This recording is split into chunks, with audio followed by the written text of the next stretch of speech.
Good morning and welcome to Love Every Moment, coming to you today from Juneau, Alaska. Today's verse is 1 Peter 3:1. In the same way, you wives, be submissive to your own husbands, so that even if any of them are disobedient to the word, they may be won without a word by the behavior of their wives. Well, this can be controversial, but let's jump in. It starts with in the same way. Well, in the same way as what? Basically all of chapter 2, which started, we need to keep our behavior excellent among the Gentiles. Then it listed two major ways to do that, both involving submission. Number one, we should be submissive to the government. Yes, even if the government is corrupt, and they're all corrupt, they don't deserve our submission, but we're to submit anyway.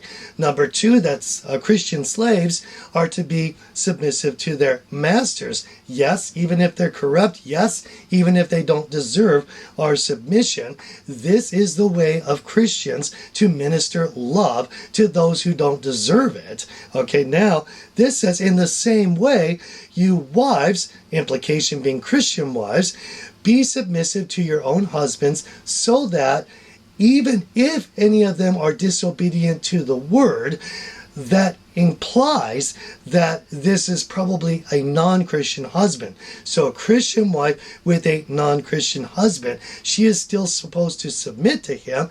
You say again, he's corrupt. Yes, we're still supposed to submit. He doesn't deserve it. Yes, we're still supposed to submit. This is what unconditional love is, by definition, is giving love to someone who doesn't deserve that love. Now, just to get this out, of course, if the husband said something outrageous, such as, wife, I want you to go rob a bank, right?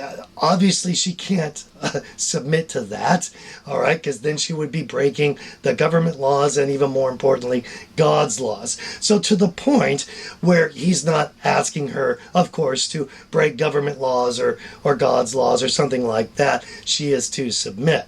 So I do have a cross-reference here. Sometimes people like to cite Ephesians 5 as a cross-reference. However, that is usually set up to talk about Christian husbands with Christian wives. I got one that's more apropos to today's verse, and that's 1 Corinthians 7, which you can really read the whole chapter, but I'm going to start in verse 12. It says, but to the rest I say not the Lord, that if any brother has a wife who is an unbeliever and she consents to live with him, he must not divorce her. The implication here being it goes both ways. It's not just the wife that has to, stay with an unbelieving husband.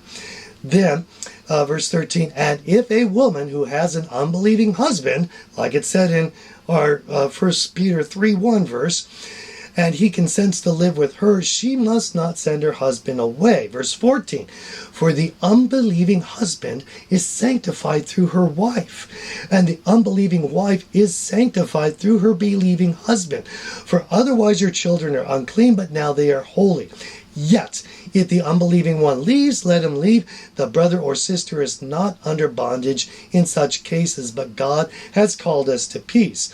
For how do you know, O wife, whether you will save your husband? Or how do you know, O husband, whether you will save your wife?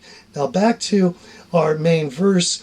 The end of it says, that they may be won without a word by the behavior of their wives.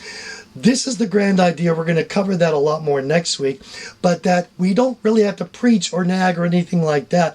We are to love, and one of the most powerful exhibitions of love is submission to someone who doesn't deserve it. This is part of the fruits of the Spirit coming out, is meekness and submission. So again, the whole idea is that if she submits to an unbelieving husband, the hope, of course there's no guarantee, but the hope is that that's going to have such a powerful effect that she might bring him to the Lord. And then it will be a much better marriage, right? So that's the ultimate goal. And for that reason, let's choose to love every moment, because then we're going to love every moment. I'm your average Drutch, and I hope you have a great week.